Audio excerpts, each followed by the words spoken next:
ಇಂದಿನ ದೇವರ ವಾಗ್ದಾನ 1 ಯೋಹಾನ 1:5. ದೇವರು ಬೆಳಕಾಗಿದ್ದಾನೆ ಮತ್ತು ಆತನಲ್ಲಿ ಎಷ್ಟು ಮಾತ್ರವೂ ಕತ್ತಲೆಯಿಲ್ಲ. ದೇವರು ಬೆಳಕಾಗಿದ್ದಾನೆ ಎಂದರೆ ಆತನು ಸತ್ಯವಂತನು, ಪವಿತ್ರನು ಮತ್ತು ನ್ಯಾಯವಂತನು. ದೇವರು ಪಾಪವನ್ನು ಸಹಿಸಲಾರನು.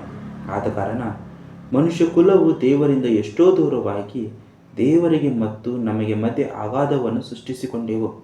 ಅದೇ ಸಮಯದಲ್ಲಿ ಮನುಷ್ಯ ಕುಲವನ್ನು ಅಪಾರವಾಗಿ ಪ್ರೀತಿಸುವ ದೇವರಾಗಿರುವುದರಿಂದ ಕ್ರಿಸ್ತನ ರಕ್ತದ ಮೂಲಕ ನಮ್ಮನ್ನು ಪವಿತ್ರರನ್ನಾಗಿ ಮಾಡಿದರು. ಕ್ರಿಸ್ತನ ಮಾದರಿಯನ್ನು ಅನುಸರಿಸುತ್ತಾ ಈ ಲೋಕಕ್ಕೆ ನಾವು ಸಹ ಬೆಳಕಾಗಿದ್ದೇವೆ. ಕಣ್ಣುಗಳನ್ನು ಮುಚ್ಚಿಕೊಂಡೇ ಪ್ರಾರ್ಥಿಸಿಕೊಳ್ಳೋಣ. ಸತ್ಯವಂತನು, ಪವಿತ್ರನು ಮತ್ತು ನ್ಯಾಯವಂತನಾಗಿರುವ ತಂದೆ, ನಿಮಗೆ ಸ್ತೋತ್ರಗಳು. ನಾವು ನಮ್ಮ ಪಾಪಗಳನ್ನು ಒಪ್ಪಿಕೊಳ್ಳುತ್ತಿದ್ದೇವೆ. ನಮ್ಮನ್ನು ಕ್ಷಮಿಸಬೇಕಾಗಿ ಕೇಳಿಕೊಳ್ಳುತ್ತಿದ್ದೇವೆ. ನಾವು ಸಹ ಲೋಕಕ್ಕೆ ಬೆಳಕಾಗಿ ಜೀವಿಸುವ ಭಾಗ್ಯವನ್ನು ಮತ್ತು ಮಾರ್ಗದರ್ಶನವನ್ನು ನೀಡಬೇಕಾಗಿ ಕೇಳಿಕೊಳ್ಳುತ್ತಾ ನನ್ನ ಚಿಕ್ಕ ಪ್ರಾರ್ಥನೆಯನ್ನು ಕ್ರಿಸ್ತೇಸುವಿನ ನಾಮದಲ್ಲಿ ಸಲ್ಲಿಸುತ್ತಿದ್ದೇನೆ ತಂದೆಯೇ. ಆಮೇನ್.